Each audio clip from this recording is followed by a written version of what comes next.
So during the writer's strike, I took a lot of long walks with myself to think about, is there any other industry I'd like to be in that I love, and that's definitely publishing.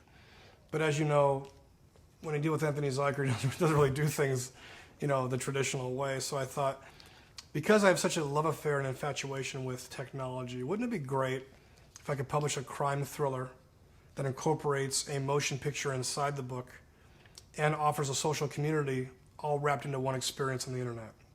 And so I invented what I'm calling the digi-novel, which is the world's first interactive novel. That's called Level 26 because in law enforcement, there are 25 levels of evil on the evil scale in terms of how you measure serial killers. And I saw this special when I was in Japan. They have 25 levels. So I invented Level 26, and the only person on that list is the guy you see here, which is Squeagle, who is a forensic proof killer. Now, in this particular book, you can read the book cover to cover, and it works like any great book.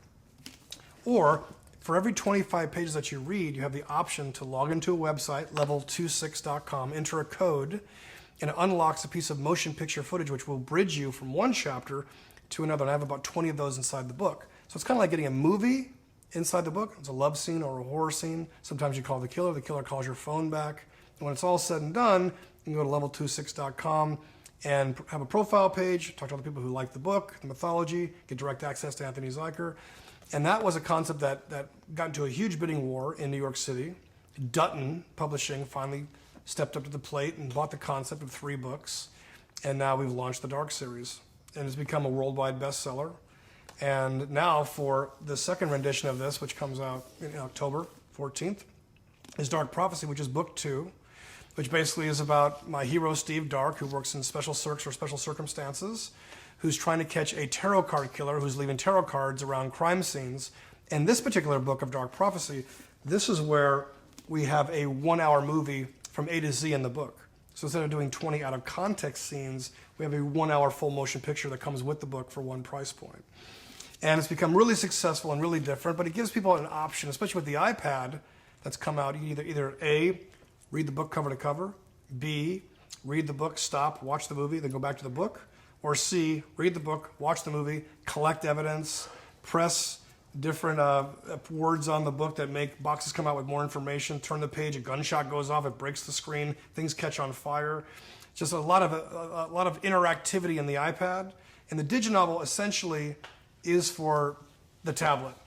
It's a very laid-back experience. So that's just a different way of being interactive in our revolution of technology and merging it with publishing, and that's what I've done for Level 26 Dark Origins and also Dark Prophecy for the book and for the iPad. It sounds like this has all come full circle from the days when you were a kid inventing games with dice and stuff like that. I believe so. I was always a gamer. I was a puzzle guy. So I think being able to have different levels of engagement and surprises and taking something we've been doing for hundreds of years and flipping it on its head.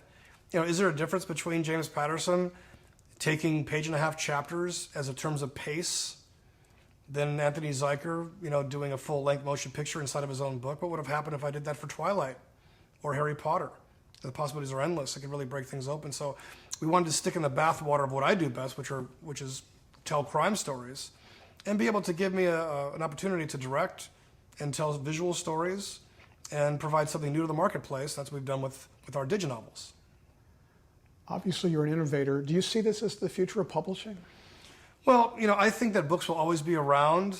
I think the revolution of technology has usurped that experience, meaning that a lot of it's going to be on these Kindles and iPads and iTouches and that type of thing.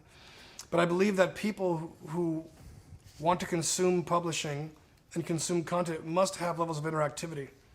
And I think just the business model for me of buying a book, having a small profit ratio, being in the hits business for me spells bankruptcy, in my opinion. But giving people options and evolving what our behaviors are going towards, which is levels of engagement, is really what the philosophy of the digi-novel is. I never want to take, the book out of people's hands by any stretch, but I also want to make sure that whatever device they're on in their day-to-day, which is a computer or an iPad or an iTouch or an iPhone or a tablet or a Kindle, that we're able to give them the experience as they know it, but also with a twist and keep pushing the medium. And that's what we've done here at Dare to Pass with our Dark series.